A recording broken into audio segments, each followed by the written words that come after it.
kicked off page 12. Um, I did the first three panels here on Drive-In Saturday, just yesterday. And I would say it's almost half the page. Well, at the ink layer.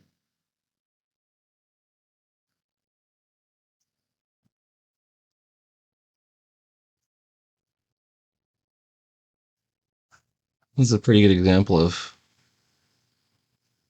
persistence paying off in that this figure looks good. Actually, both of them look okay to me now. But like I couldn't he almost looks better than he does, like as far as the design. But Balin's like my ability to draw Balin was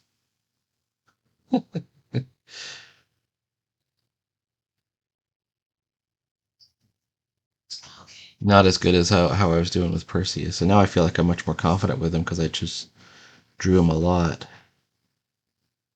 You know, trying to get different angles. And if you follow this channel at all, you know that it's one of the things I complain about is I don't have human shaped um, heads, so it's not an impossible task to figure out what it looks like when they turn their head or whatever. When you're trying to draw a different perspective or a different um, viewpoint. It's not impossible, but it's like it's an unknown territory, so you have to kind of work it out first. And um, I'll just admit I've gotten it wrong, in the past. But my philosophy of comics is you don't have to do everything perfect. We're not creating art objects here. I think that's one of the great misunderstandings. We're creating a story. Um, so the point isn't perfection. The point is to make sure we're look at my hand. Make sure the story's coming across.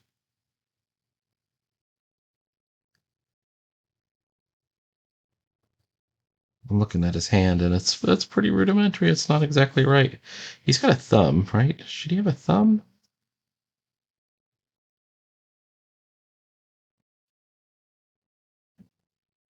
Should he have a different kind of taper too?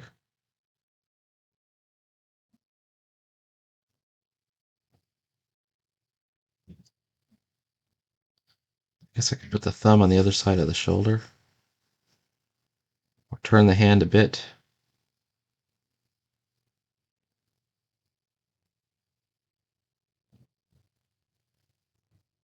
That's almost better right there.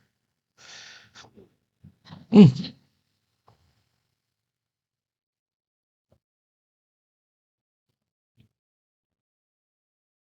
This all goes back to my pyramid of excellence. If you call it the pyramid of excellence, you'll never have a doubt whether what you're doing means anything, if anyone cares. Every once in a while, I'll look at my stuff and I go, "Oh, I don't have that many subscribers. I don't have that many viewers per video, likes and follows. It's not that important. It's not that big of a deal. Pages are good, and that matters. Well, who's going to read them? Once again, it doesn't matter. Maybe my ancestors will. Isn't it funny? I just said we're not creating objects of art here. We're creating stories. My grandfather on my mother's side has books in the Library of Congress that I don't know if anyone living has ever read. Maybe my mom's read them. I don't know. but it's still cool.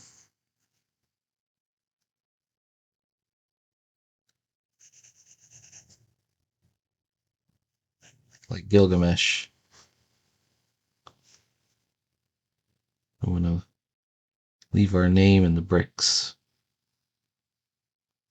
I often bring up that quote by Orson Welles in F is for Fake, where he says, our work's in stone and paper and such. Everything's going to crumble away. It's going to be gone. But you go on singing because it's not your name that matters. It's the human condition to want to create. There's a zillion art tubers that are creating wonderful art that have 0 subscribers or 50 subscribers or something like that. It's not about popularity or who's watching.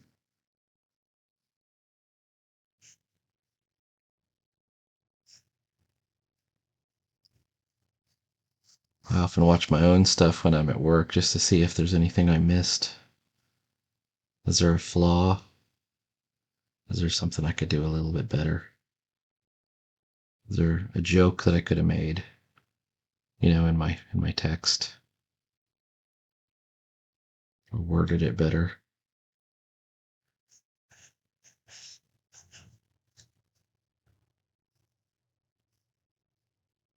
You just keep going. And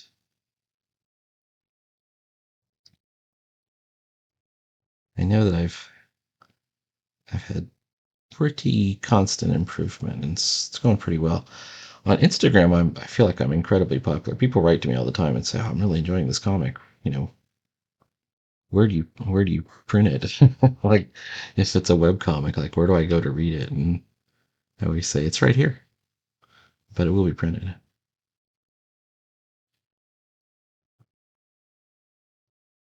So don't feel too much pressure. Switch to micronibs. Micronibs essay. All right, here we go.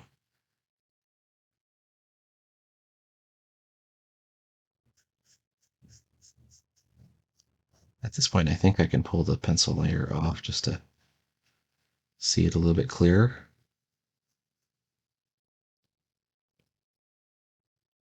I was looking at, speaking of,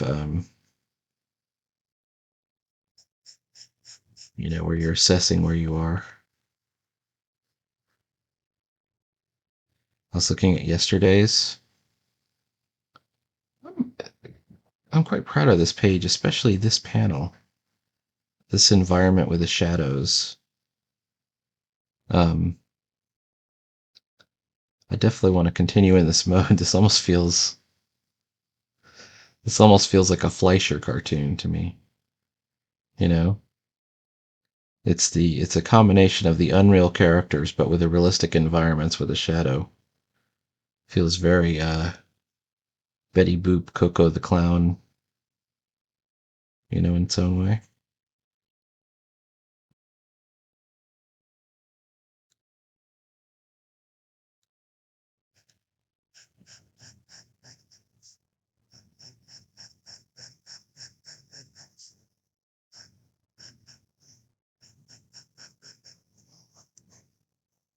All right.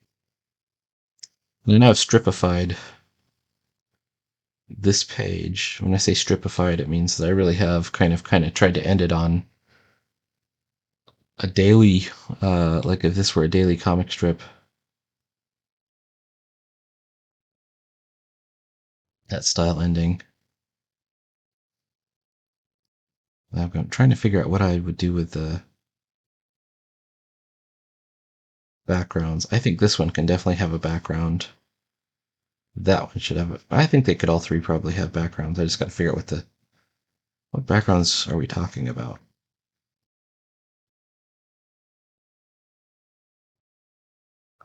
All right.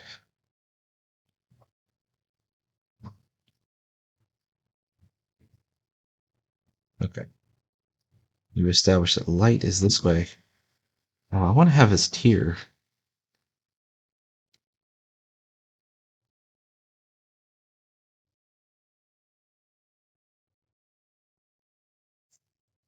Too many tiers?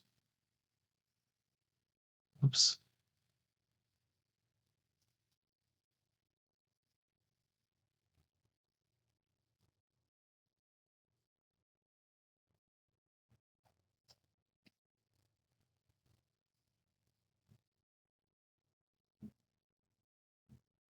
Where does the light come?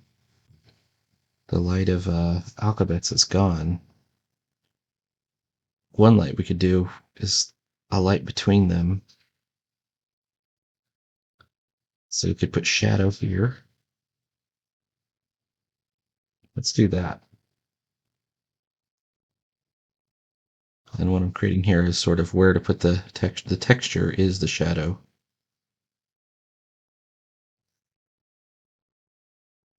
In my mind, that's correct.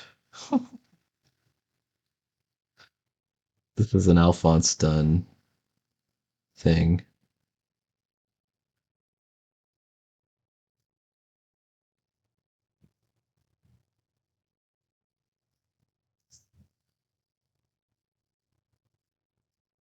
I wish we're going to put some more of the chainmail pattern.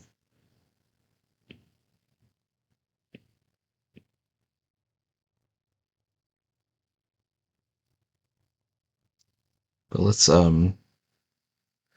focus on the light will be between them, like right between them. So we'll see his face in light and then his face in shadow. And then maybe the back of his head so he's backlit a bit.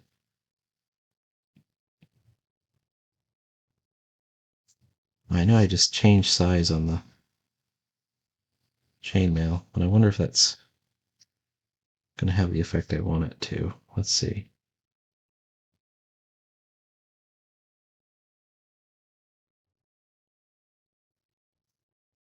It looks pretty good.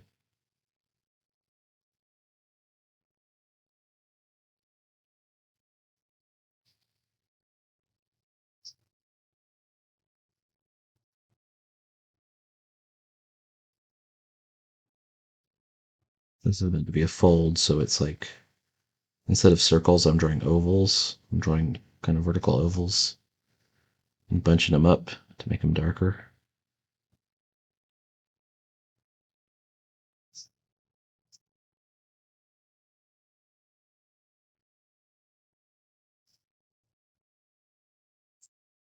So when you're doing this texture as shadow thing, that's just the whole trick is to, once you've settled on your texture, you start altering the density of it to make it darker.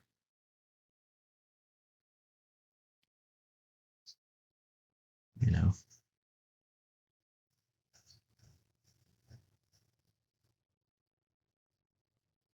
And the reader is going to look at it at that level right here, so it's small enough that they won't, necessarily be cognizant that they're looking at thousands of tiny little circles unless they really stare at it.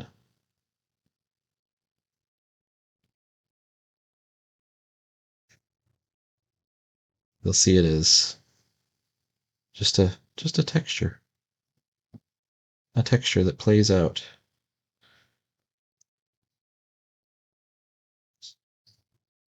To do the shadow, of course, we're going to use the duotone or the what's it called? Beat tones. And we also get to see kind of an emotional moment between these two characters.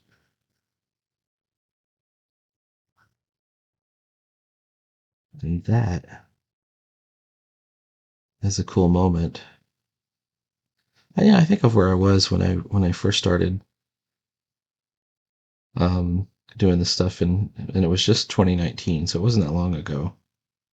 I've only been doing comics for pretty short time.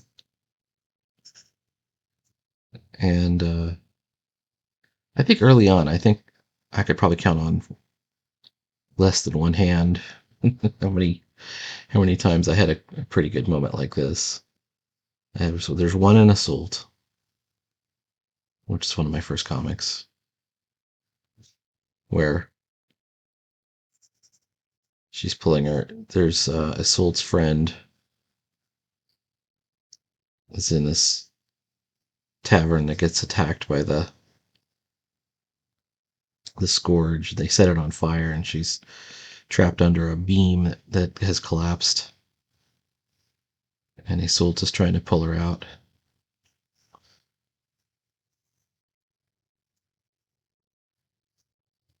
All right. And here's the question: do I want to do this with hatching? I could.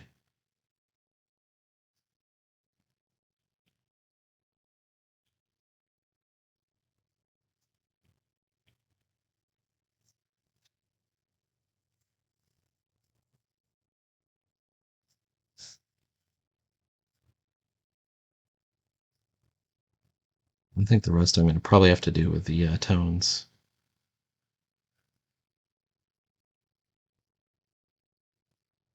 I don't want him to look like he's got a dirty face. I want him to look a little bit more.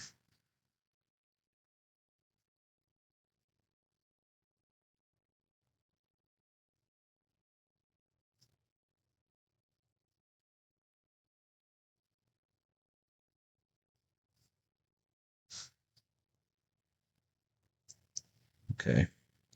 And I'm putting some under the hand. The hand is a shadow too. It's a cast shadow. That's all looking okay. Moderately neato. All right.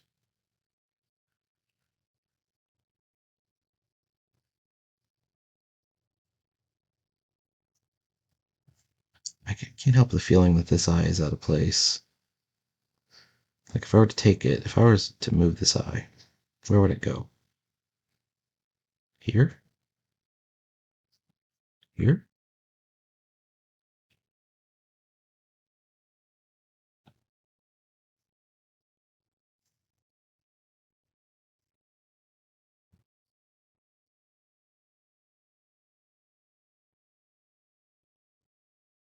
Let's see. All right.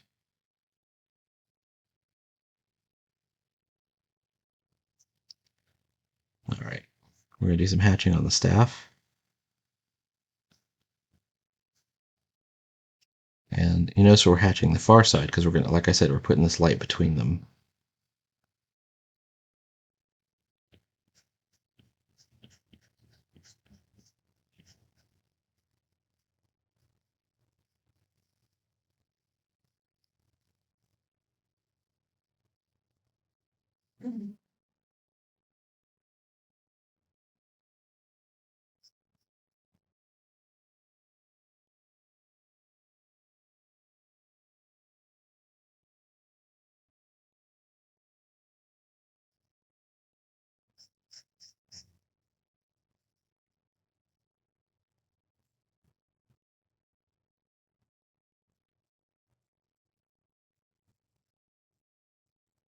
I was thinking about the story and I'm thinking it may not just go, this is just one chapter. This is going in a um, quarterly publication that I'm going to put out in November. So episodically, it's probably done after this sequence. They're going to get their stuff. There's going to be a sequence where they close the door,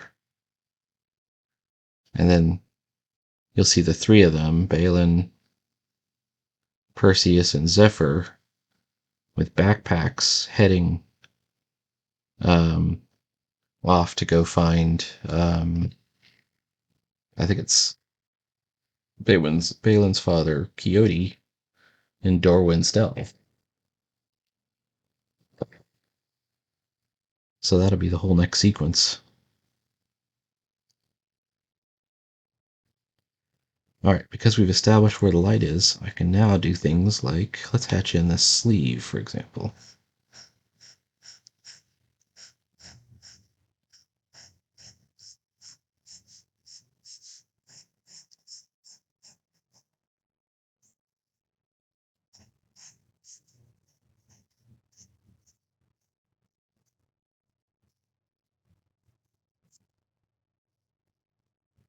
And then over here,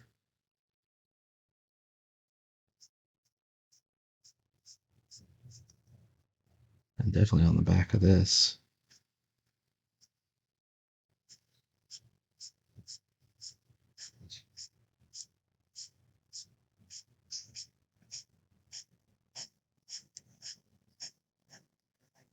Sure, I like I mean, I guess it's pretty consistent. With the micro nib, I kind of like more of a taper, a little bit of a thicker line. Like if I switch to fountain inker again, see that's a little bit more my speed. Even if you're not even doing that many lines.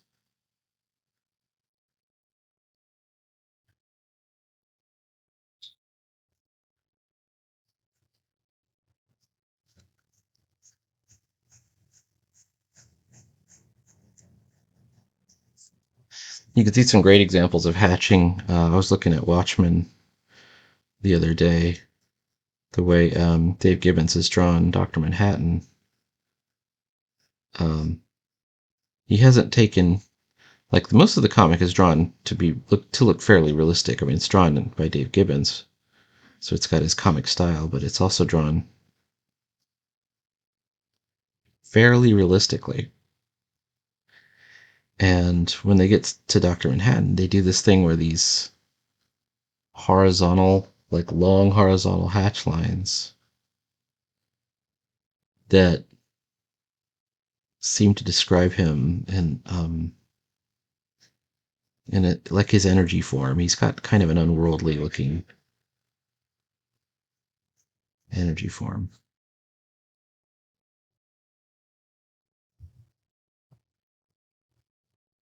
The secret is you want the taper to point towards the light, wherever the light is, and to curve around the surface.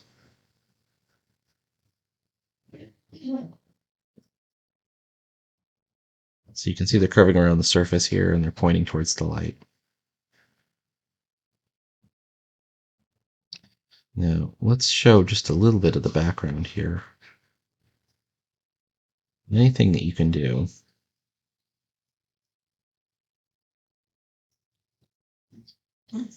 That'll let the readers know where they are. In this case, they're in the house.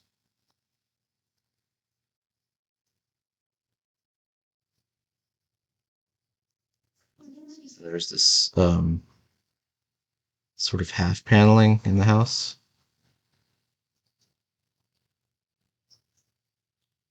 which is about, I guess it's about shoulder high,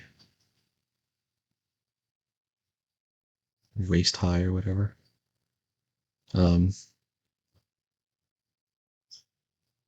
there's some cracks in the plaster.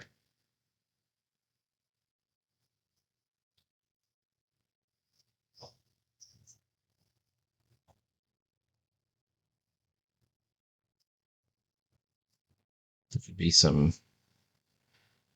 Oh, the final thing I want to do is let's do like a.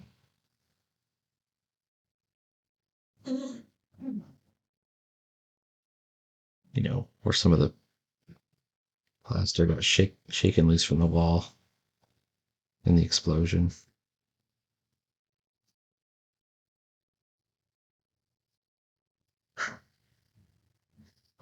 We're pretty good over there. Okay, and then finally we're going to do some stippling. I could do it with the fountain inker right there, but I have a whole little stipple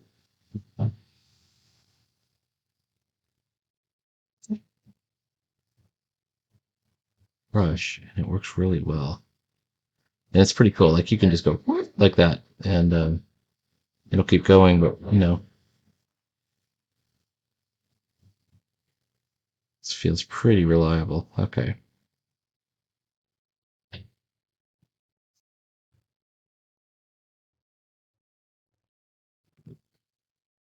Let me bring this back. Hang on. Oh, come on.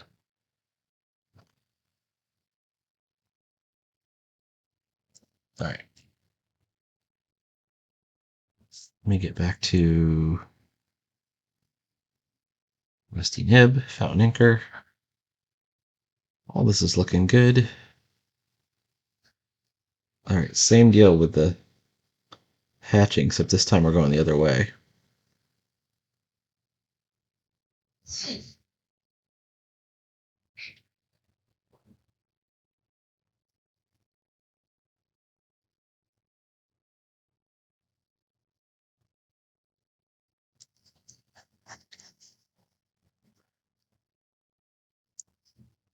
Right.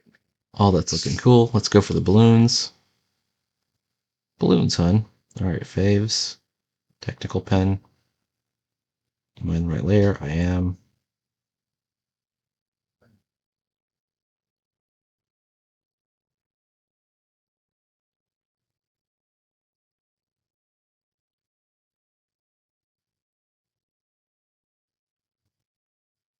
Oh, I think I didn't get that right.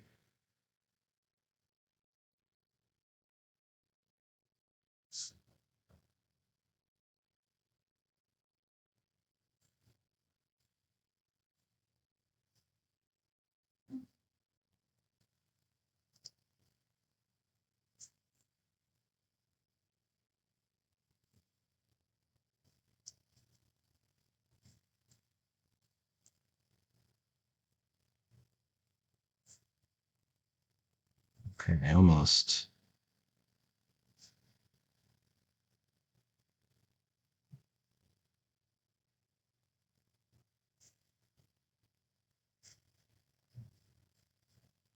Pretty good.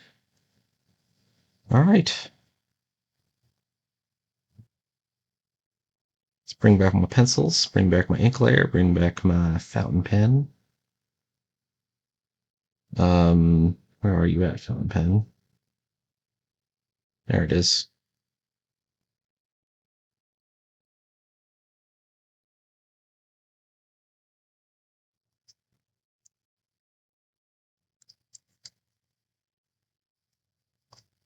All right.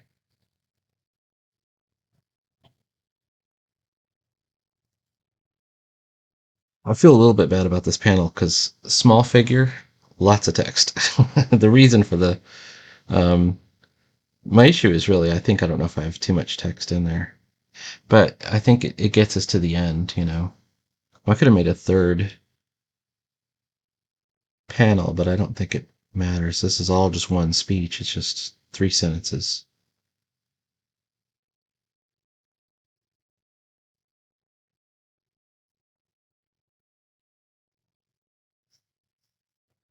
And we also learned something really interesting about Balin on this panel.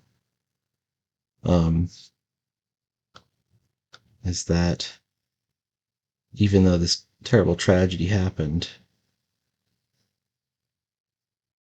you know, he immediately um,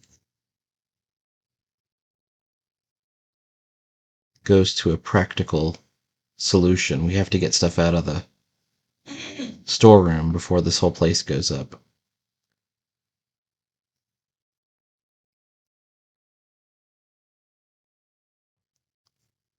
This is a guy who doesn't live in his emotions like Perseus does, right? So that's the kind of like beat that you should be looking for when you're designing your pages. And I say that they're one beat long. I mean, you could fit more than one beat or one fact on a page, but you should always be introducing new information that tells the reader about the characters or about where the story's going. And this particular page, like there should never be a page that just doesn't tell you anything other than what you already know. So in this case,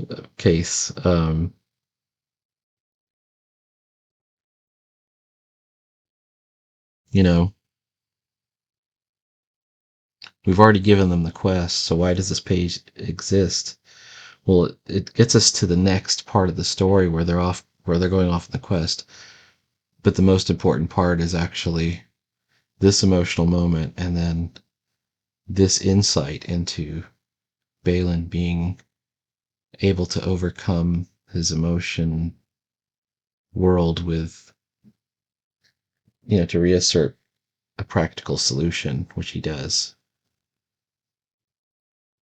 We need to get stuff out of the storeroom before this whole place goes up.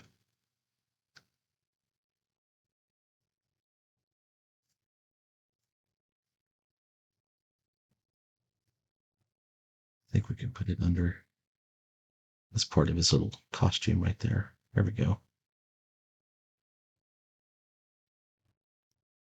All right, we got something going on. We got it going on, baby. All right. Please like, follow, and subscribe. It's 31 minutes. I'm going to continue working on this. I would not be surprised if I get through the inking today, but maybe I'll just leave some for tomorrow. You never know. If I finish it too quick, I gotta just draw the next page. The work never ends. Please like, follow, and subscribe. And hit the bell for notifications. Leave comments below. Look up something called the Pyramid of